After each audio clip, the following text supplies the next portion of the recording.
Bit back to front on this one. We've already done the race. I won't give too much away. It was a bit of a rush this morning. I did set off with plenty of time, but I had to find a parking spot and then get down to the start line, sort out my number, sort my bag out and everything else. So I had no time to do an introduction before the run itself. The warm-up was rushed as well. Very scatter from me this morning, and then just felt like straight into the race. Everything happened so quickly. Straight into the footage now, bit of commentary, get the stats overlaid, and you can see how I got on. So, the morning wasn't hectic enough. We then had a false start. Myself and a number of runners had started our watch. I'd also started my head cam. We had to restart again just moments later when the gun went off. Already they're off, gliding down the road and out of sight, out onto our course. Have a good one, mate. Yeah, and you. The 2025 Ribble Valley 10K is now underway. Remember to stay in your zone, your pace, and to enjoy the runners ready. I started just a few rows back from the elites, which meant I was dragged along early on. Running for various reasons, some for fitness, some I'm sure for mental health and other reasons like that. As I was so far forward, I'm being overtaken a lot during this race by quicker runners.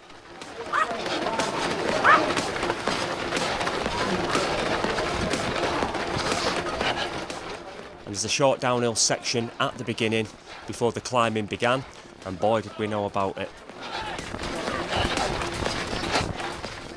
In the bottom left of the screen is the course elevation profile. So, as you can see, the first 3 to 4 kilometres is climbing. Some of that was gradual and subtle, whilst there's a few cheeky, not so subtle climbs thrown in there just to keep me on my toes. So, the course is described as fast and undulating. For most of my quick efforts this year, I've sought out pancake flat courses and races to give me the best chance of setting those personal best times.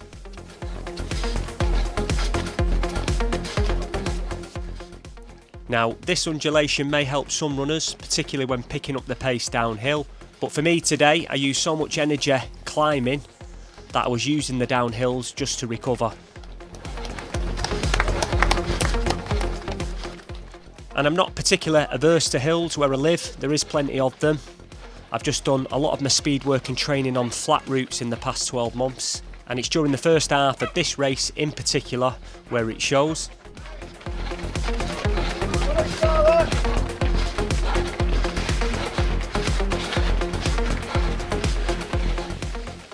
The first few kilometres is heavily crowded, but this didn't slow me down at all today. In fact, it meant I went out slightly quicker than intended in the first kilometre as I was pulled along by those faster runners.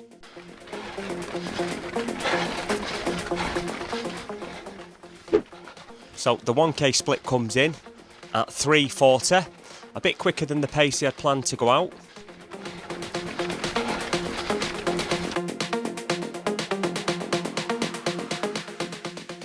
If you're new to the channel and you like what you see, please consider subscribing.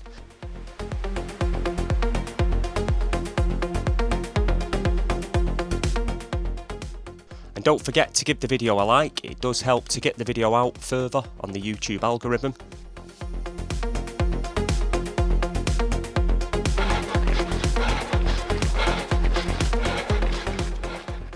We are now approaching the 2k split. Heart rate is already firmly in threshold, and I've got almost 2 kilometres of climbing to thank for that.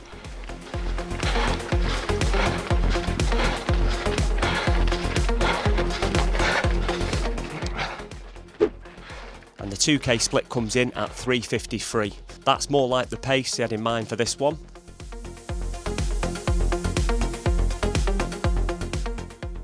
So if you've raced today or you've spotted yourself in the video, please let me know in the comments. It's always good to hear from you guys. Or if you've any questions at all, feel free to ask. I do get back to everyone in the comments.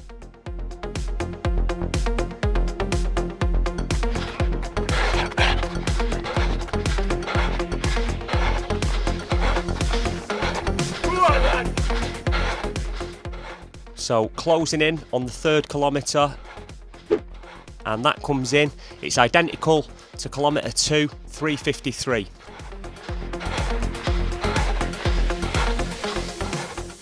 So before the race, I was told the first 2 mile is all uphill and then the last 5 kilometres is all downhill. So at this point, I'm doing my kilometre to mile conversion and I'm thinking it's getting about time to start coming downhill. Heart rate has been firmly in the threshold since the first kilometre and the doubts have already started to creep in.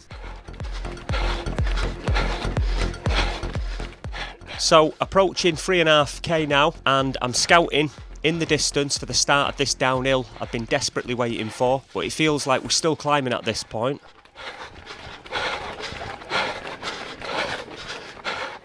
Runners in their hordes are passing by now, but I've no desire to follow anyone today. I'm already deep in the pain cave. The doubts in my head are getting louder. Can I sustain this? Is this the day I get my first ever DNF?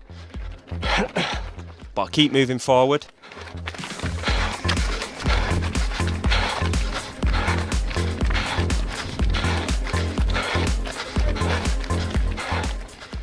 And there is at least a glimmer of hope in sight as we approach the 4 kilometre split.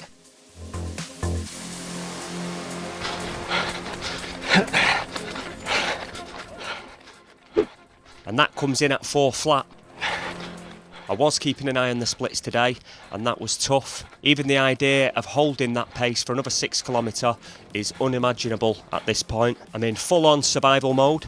But after what seemed like an eternity of pain, I noticed the gravity gods have finally come to my rescue as we're finally starting to descend. Just one more moment of climbing may have pushed me over the edge, but I managed to take a bit of a breather at this point.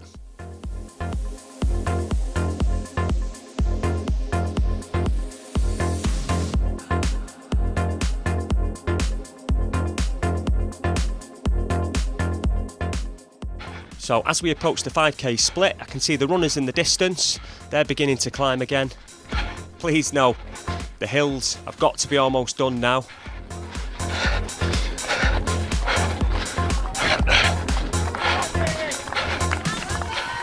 So we're past the 5k split in 3:51. That means I managed a 5 kilometre split of 19:13 on a mostly uphill first half. So we now have the quicker runners passing on the right hand side as we continue to climb up towards the turnaround point. I recognised a few familiar faces in there from local running clubs and the park run scene. Quick mention goes out to James here from Cholton Runners. He managed an unbelievable personal best time of 35:36 today. So if you're interested in following me on Instagram, it's Active in Recovery and there's also a link in my bio. And as we turn the cone now and head back on a short-lived downward gradient, I can actually remember feeling a slight sigh of relief just for this short respite. And just keep an eye out for this guy in front now in the navy blue top with black sleeves. More about him later.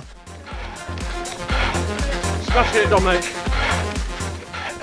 And for those on Strava, you can follow me on there as well if you wish.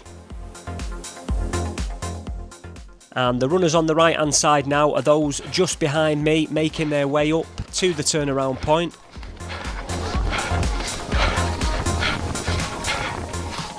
Closing in on 6k now as we pass the water station.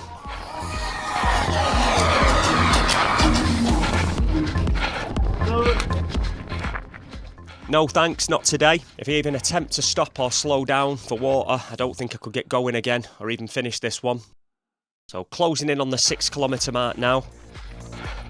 The 6k split comes in and it's 3:58. I know we're over halfway there now, but this 5 kilometre downhill section I was promised appears to be fantasy, as here I am again in the 7th kilometre climbing and the pace is dropping off significantly. I'm seeing kilometres starting with 4s as my average pace now. And I know I've not got much left to pull out of the hat. Is this where the wheels start to fall off? Have I got anything left? I've got nothing left. I've got nothing left.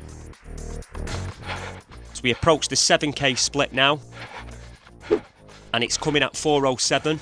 So it's the slowest of the lot. And when I see that, I start to doubt whether sub 40 could even be possible today. If If the last 3 kilometres were anything like the first 7 kilometres, that would almost certainly have happened today. But it appears the gravity gods are about to strike again. Finally, that last 5 kilometre, which was more like 1.5 kilometre of descent, is about to begin, and it couldn't have come any sooner. So it's time to recover and make use of this respite.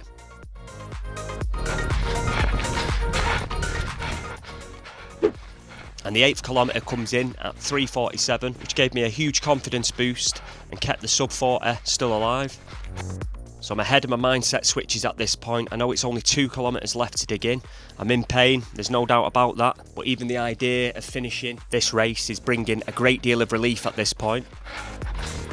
So the guy in front now in the navy blue, I wasn't aware of this during the race, but there has been a bit of toing and froing going on between us throughout the last couple of kilometres. He did approach me at the end as I was running in a familiar vest. He's an ex-Middleton Harrier runner who's took a step back from racing in recent years.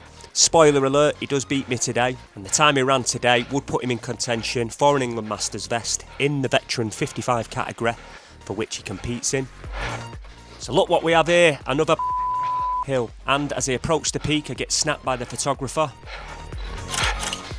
It almost looks like I'm enjoying myself there. I can assure you I was in fact in a world of pain. But the energy used to fake that happy pose comes back to bite me quickly as my recovery off this hill hits me hard. The average pace is dipping into the mid-4s and I can feel myself fading. As we approach the 9 kilometre split, and it's 3:59, so just about salvaged another kilometre, starting with a 3, and I know we're heading for home now.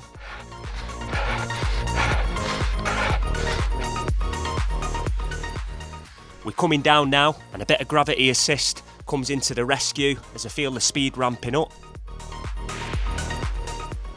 But then I remember I came up this bit at the beginning, and there is one last climb to go. So as we approach the last 500 metres, it's a mixture of suffering and relief. I know the end is near, it's time to knuckle down and hold on to this. And even though we're so close to the end, the head is not letting up, it's had enough and it's looking for a way out.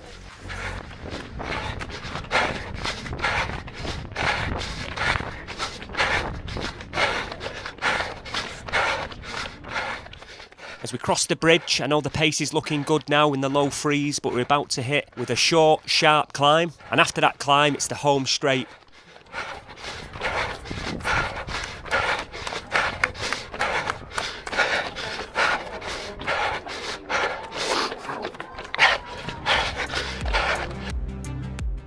Usually, I'm able to find a little bit extra at this point, but not today. The tank is dry, it's just fumes and the anticipation of the finish that's going to carry me to the line. And I'm going to leave you to listen in now. Being represented with a Blackburn Harrier passing, sprinting down towards the line. And you can see so many Blackburn Harriers taking on the 10k this morning. Also our Austin Harriers getting the 10k done. Another Ribble Valley runner in the black with a pink accent. Oh my God!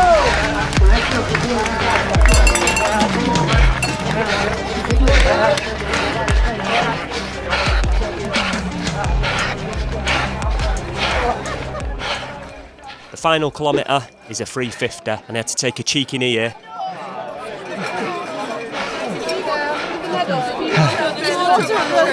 Thank you.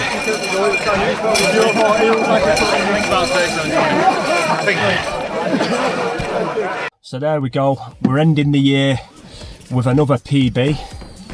I was hoping to get under 39 minutes for today's run, just outside that. It was tough, to be fair, it's a tough course that. Quite a lot of undulation, and my friend messaged me just before, he said the last 5k's downhill.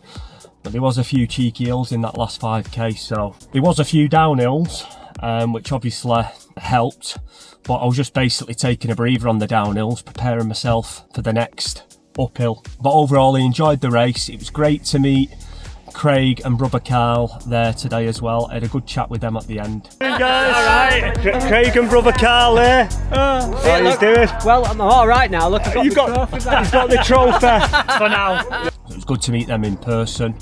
It looks like I'm one of the last people here. I think I've just been dawdling after that, just trying to process what's gone on. If you've enjoyed this video, please don't forget to give it a like and subscribe, and we'll see you on the next one.